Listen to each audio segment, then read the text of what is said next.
기본적으로 유책 배우자 이혼 청구는 받아들여지지 않습니다. 물론 예외적으로 상대의 이혼 거부가 어떤 오기나 보복적 감정, 이혼을 거부하고 있는 게 확인되는 아주 예외적인 경우가 아닌 한 유책 배우자 이혼 청구는 받아들여지지가 않는데요. 유책 중에 보통 이제 바람, 외도 이런 경우에는 유책 배우자가 이혼을 하고 싶어 하시는 경우가 굉장히 많죠. 이미 마음도 떠났고 새로운 연애도 시작하셨고 그냥 이혼을 하고 싶어 하시는 경우가 많은데요. 이런 경우에 남녀노소를 불문하고 유책 배우자의 상담 요청도 굉장히 많습니다. 가장 저희가 권해 드리는 거는 "많은 부분을 포기하고 협의 이혼을 하셔라." 라는 게 저희가 드릴 수 있는 가장 최선의 방법입니다. 그게 불가능하다면 차선으로 이혼 조정을 한번 시도를 해 보되 그 과정에서 또 많은 것을 양보하셔 가지고 상대한테 어떤 베네핏, 그러니까 좀 재산적인 부분이나 여러 가지 부분에서 좀 이득을 주는 방향으로 조정을 시도해 보자라는 것이 차선입니다. 그다음 단계로 넘어가게 되면 어쩔 수 없이 재판에서 판결을 받아야 되는데요. 만약에 이 상대 배우자께서 끝끝내 "난 이혼을 원하지 않는다."라고 재판 끝까지 주장을 하시면 사실은 기각이 될 가능성을 감수하고 재판상 이혼을 진행해 볼 수도 있습니다. 그런데 많은 경우에 상대 배우자도 결국은 이혼에 동의하시는 경우를 좀 종종 보게 되기는 합니다. 소송 재판 초기에는 "유책 배우자의 이혼 청구라서 받아들여 주지 마라. 관계 회복을 희망한다.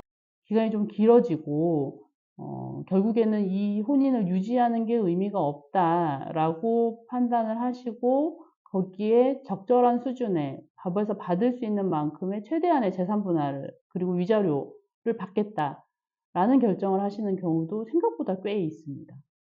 그래서 처음 시작은 당연히 원만한 협의 이혼을 권해 드리고요. 그다음 단계로는 조정 이혼, 그다음에는 재판을 진행해 보는 것으로 진행을 해 볼 수는 있습니다.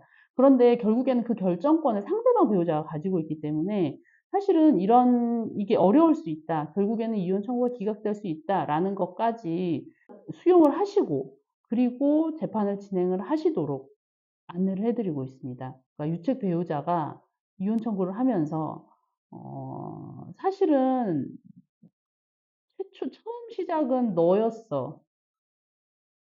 너 때문이야. 그래서 결국 나도 바람이 난 거야. 우리는 처음부터 아니었고 너의 잘못이야. 내 마음이 뜬 건 다 너 때문이야. 이런 얘기들을 많이 하시죠. 저도 실제로 그런 내용으로 써본 적도 있고 이제 사람과 사람이 헤어지는데 어떻게 단 하나의 이유만 있지는 않거든요. 그리고 완벽한 사람이 없고 이제 부부로 살다 보면 서로 간에 조금씩 잘못하는 일들이 항상 있게 마련이에요.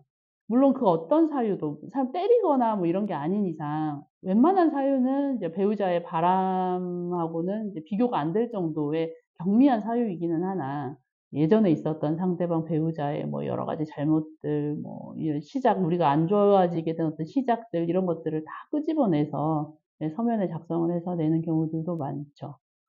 그러다 보면 이제 감정도 상하고 그냥 '차라리 여기서 정리하는 게 낫겠다.'라고 판단을 하시는 경우들도 꽤 봤습니다. 어떨 때는 이혼을 하는 게 최선의 선택인 경우도 많습니다. 배우자의 외도나 폭력이나 경제적인 파탄이나 이런 부분들을 더 이상 감내하기 어려운 경우, 그 혼인을 유지하는 게 안 하는 것만 못한 경우 이런 경우들은 이혼을 하시는 게 좋고 그리고 이혼이 큰 도 아니고요. 또 이혼하고 나서 그냥 새로운 삶을 사시는 게 훨씬 남은 인생을 위해서 좋은 경우도 있습니다. 그리고 그 혼인을 유지하는 것이 자녀한테 오히려 악영향을 미치는 경우도 많습니다. 부모가 매일 다투고 서로 공격하고 욕하고 뭐 이러는 모습들을 아이한테 보여주는 게 더 안 좋다고 판단을 해서 어찌 보면 결과적으로는 '아이를 위해서 이혼하는 게 맞겠다.'라고 결정을 하시는 분들도 많이 있는데요. 어쨌든 미성년 자녀 입장에서는 부모의 이혼이 그게 좋은 영향을 미치든 나쁜 영향을 미치든 큰 사건이긴 하거든요. 그래서 이혼을 하시되 자녀한테 미치는 영향을 한 번쯤은 꼭 고려를 해 보셔야 합니다. 그러니까 자녀의 입장에서 이런 혼인이라도 이런 부모라도 같이 사는 게 더 나을 것인지, 아니면은 정말 자녀를 위해서라도 헤어지는 게 더 나을 것인지에 대해서 좀 심사숙고해서 결정을 하시는 게 좋을 것 같습니다. 행복한 이혼하십시오.